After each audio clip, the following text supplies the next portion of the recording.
N'hésitez pas à liker la vidéo si elle vous plaît et si vous êtes nouveau sur la chaîne, n'oubliez pas de vous abonner et d'activer la notification pour ne rater aucune de nos prochaines vidéos. On commence. Kylian Mbappé en 2021, puis Erling Haaland l'été prochain. Le Real Madrid a trouvé une nouvelle manœuvre pour recruter les deux joueurs les plus prometteurs de la planète.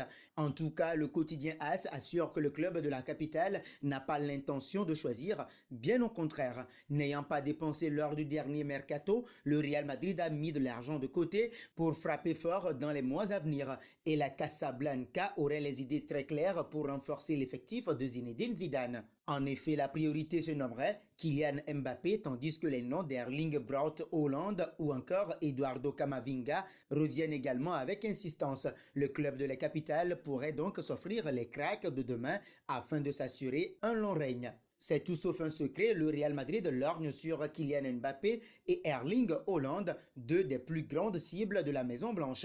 Le champion d'Espagne en titre ne veut pas avoir à faire un choix entre les deux et voudrait recruter le Français et le Norvégien. Mais les désirs de la Casablanca se heurtent à une réalité. Les prix de Kylian Mbappé et Erling Haaland sont extrêmement élevés et pourraient même grimper en flèche dans les mois à suivre. Mais d'après les informations d'AS, le club madrilène a mis en place une nouvelle trouvaille pour acter les deux transferts. L'idée est simple, signer Mbappé en 2021 et attendre une année supplémentaire, soit en 2022, pour passer à l'action pour Hollande. Toutefois, AS ne fait pas mention d'un détail important. Si le Real décide d'attendre aussi longtemps avant de recruter Hollande, il prend aussi le risque de le voir partir dans un autre club, tant toute l'Europe risque de s'arracher le jeune crack du Borussia en fin de saison, d'autant que le prix de l'ancien du RB Salzbourg devrait connaître une importante hausse. Aussi, malgré l'insistance du Real Madrid, le PSG n'a pas pour autant renoncé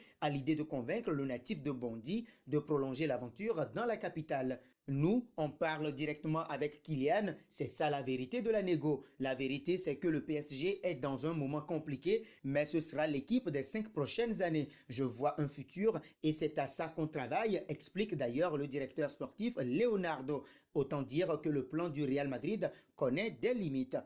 Place au quiz. Contre quelle équipe Kylian Mbappé a-t-il inscrit son premier but en Ligue des Champions? A. Chelsea, B. Manchester City, C. Dortmund. Le résultat sera dévoilé dans l'une de nos prochaines vidéos.